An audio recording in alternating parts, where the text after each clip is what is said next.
Are you ready to boss up and start that business? You're listening to Be a Boss Coaching Podcast. My name is Beatriz Rivera, and this show is my empowerment tool and community builder. My mission is to help queer and WOC, that's queer and women of color, start their businesses with accountability, clarity, and most of all, confidence. On this podcast, I go over the question, can entrepreneurship help us reach our potential? I talk about my hardships, my wins, and you'll even hear how other queer and women of color have navigated and come to own their entrepreneur identity. I'm a social worker turned entrepreneur coach, and as such, of course, I'm going to give you tips, inspiration, and maybe even some laughs to help you not just start, but transform into that boss. Welcome to another episode of the Be a Boss Coaching Podcast. My name is Beatriz and I'm an entrepreneur coach, and I help women of color, BIPOC, and queer entrepreneurs walk along their journey like a boss. This is episode 8. And I want to talk to you a little bit about me. I feel like I don't share enough about who I am, what I do, what I like, blah, blah, blah. But this is a podcast. I want to get to know you. I want you to get to know me. One thing that I want to share with you today is that I own a Shiba Inu. His name is Bailey. And he's truly a special dog, if you know what I mean. And yeah, that's just a little tidbit about me. But today I want to talk to you about how to think about your ICA or your ideal client avatar. And I want to talk about this because I believe that this is a principle that you first think about or hear about when you're first starting your entrepreneur journey. You hear and see this everywhere. Think about your ideal target audience, your ideal client avatar. And yeah, it's a very helpful technique to think about, especially as you're starting to think about the messaging and your positioning for your services and your products. And it really helps to digest your products and services as solutions to these target audience and to your ideal client avatar.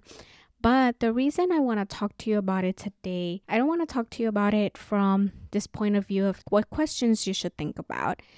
I want to reframe how to think about your ideal client avatar, because it was a difficult journey for me, or a difficult part of the process for me to think about ideal client avatar, because I'm a social worker. So I think a lot about the human aspect of principles, especially if we're going to think about what people we want to serve. I'm going to think about it deeply. Sometimes I tend to overthink, how are we humanizing this experience and how are we thinking about it with putting people first. I don't know if that's a good or bad thing. I think it's a good thing. But when it comes to business and it comes to trying not to overthink it, sometimes it can get in the way in terms of trying to really hone in on who you're trying to serve.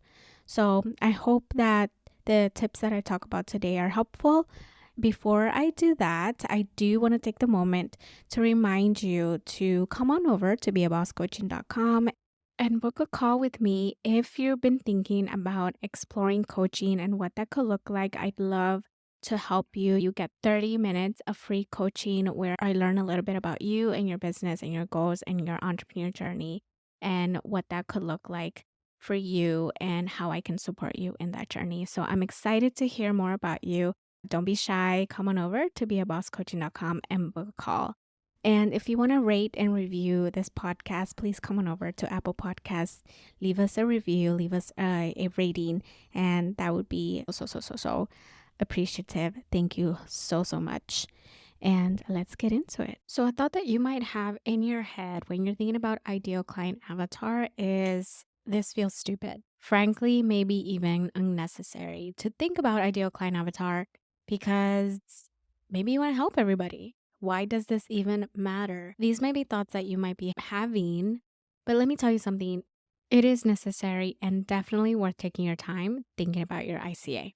It seems fairly easy to think about, right? You just think about Who is your ideal target audience? What do they like to do? What do they like to listen to? What are their biggest pain points? It's pretty straightforward. And I don't think that it's hard to think about it. However, if many times you end up creating a whole ideal client avatar and then you end up creating another one and then another one, which is something that I've done.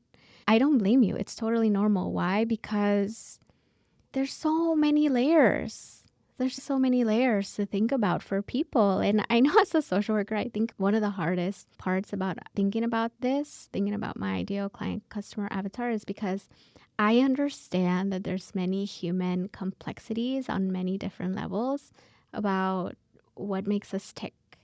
There's a surface level fundamental principle about understanding your client's psychology. But as a person who studied mental health and studied psychology, I actually have a bachelor's in psychology, by the way. There's so much to, how do I say it? There's just so much to reduce to an ICA when it comes to thinking about an ICA. And if you're somebody that also comes from service profession and who thinks about people on a humanizing level, this is going to be hard, especially when you have to battle with the multifaceted aspects that make up a human being. But the way that I want to reframe it for you is this. Number one, think of a friend who you would consider being someone that would love and benefit from your product. So the closer they are, the better. Honestly, of course, if that's not the case, it's still so much better than creating a fake person from your own imagination. And you can build a new ICA from the skeleton of this friend or the skeleton of who you're thinking about. And something that I like to do is pretend I'm talking to my friend whenever I write a new bio or a caption, or whenever I have anything new that I'm releasing or launching, like my freebies. I like to think of what the words that she uses and what the type of language that she normally prefers. And I actually send it to her sometimes and she's, hey, does this resonate with you? What do you think of the language? What do you think of this word? And she'll give me feedback. And I've told her before, you're somebody that I'd love to work with, like her personality, what she likes, how she thinks, how she carries herself. And so she truly is the person that I send my things to whenever I have something coming out, new copy, whatever it is. I truly rely on her to think about it from that perspective. And it doesn't just require your own voice to come through, but it actually resonates with someone real. You know what I mean? You don't have to think that this might resonate with this fake person that I created. Like, this actually resonates with a real person that I know in real life and who I would love to work with if they needed my service or would like to try my product. So, number two, you may know this friend fairly well, but if you don't have a friend, that this person would be your actual ideal client, the shortcut that I would say to do is to actually set up video calls with people who are your target audience and ask them directly, what do you do for work? What music do you listen to? What is your favorite food? Questions that will help you get to know that person intimately. And even if they don't buy from you, like, that's okay. They're still doing you a huge favor by letting you into their minds. And friends are usually always up for helping out. And this exercise helps to know that your ICA will build more authentic rather than creating a fake person from scratch and probably creating fake persons over and over and then having your messaging be inconsistent.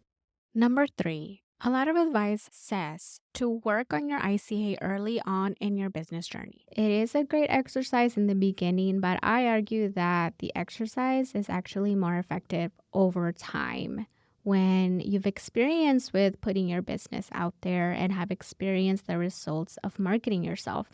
So it reminds me of a question, what came first, the chicken or the egg? I don't know what comes first, the ICA or the sale. I know this might be confusing, but stay with me. Ultimately, your ICA needs to turn into a real existing customer, right? Will you get more business when you get your ICA right? Or will you get your ICA right after you've gotten a few customers? And truth be told, you may have an idea of who you want to serve and help before you open your business, but you may realize that people you had in mind that you want to be your customer are not your customers at all. And it may be a completely different group of people. And let me give you an example. I used to think that I wanted my customers to be this like creative, artsy entrepreneurs who make their own physical products like totes or stickers and sell them. But my social work background and the approach that I use has attracted entrepreneurs who are more service based, like coaches or therapists, even consultants and financial advisors. So people who they themselves are the product have to more consciously think about being consistent and clear. And here's my insight regarding this problem. If you are a product-based entrepreneur, definitely think about your ICA in the beginning of your journey. Having a product that appeals to an ICA and that you've carefully thought about takes a lot of time, but with that investment in time in creating that ideal customer avatar will help you create a product that truly appeals to them. But if you're a service-based entrepreneur, you may see more clarity around who your customers are after you've gotten a few customers and identify what attracted those customers to you and fine-tune your ICA with the more people that reach out to you. So as you begin to price and to put pieces of your ICA together, you can fine tune your messaging better and create a cycle of the right messaging leading to the right clients, which then feeds back into your messaging. All right. I know that thinking about your ICA is a pain because it feels as if it keeps changing and changing to fit the service and product that you want to sell. And depending on how you look at it, you could be working backwards or working forward. Meaning, do you want your ICA to fit your products and services, or do you want your product and services to fit your ICA? However you look at it, know that there is no perfect formula for landing on the perfect ideal client avatar. And over time, you'll learn how to intuitively craft your messaging and business positioning to one that's representative of all that you are. So I hope that this was helpful and that it gave you a different way to think about your ideal client avatar, because it has helped me in the sense that I wasn't overthinking a fake person, which wasn't helping, right? It didn't help. But I hope that thinking about it in this way, with this new angle and with new strategies for how to create an ICA, can really help you to think about your business and your products and services with a more intention.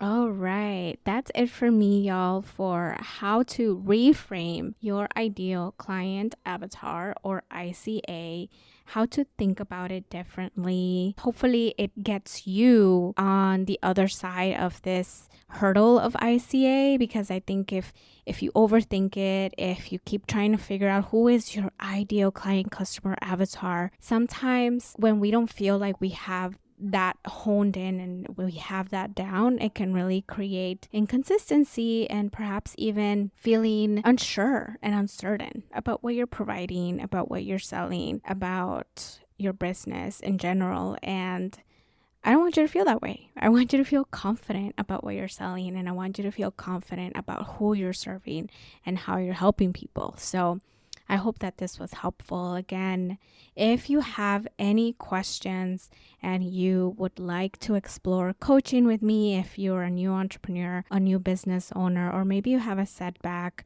and you're trying to figure out what is next, how do I move forward in this journey? How can I move forward in this journey with more confidence, like a boss with a little bit of ease? Then come on over and book a call with me. I'd love to help you. And I'd love to hear more about your journey and what is coming up for you in this process. So again, thank you so much for sticking around with me. And I hope you come back next week. I'm so excited for next week's episode, which is an episode that I did with a dear good friend of mine, Kalima, who is the owner and founder of Café con Libros, a feminist bookstore and coffee shop in Brooklyn, New York. So I'm so excited for you to listen to that conversation. And in the meantime, I hope that you take care, keep on in this journey. All right, bye.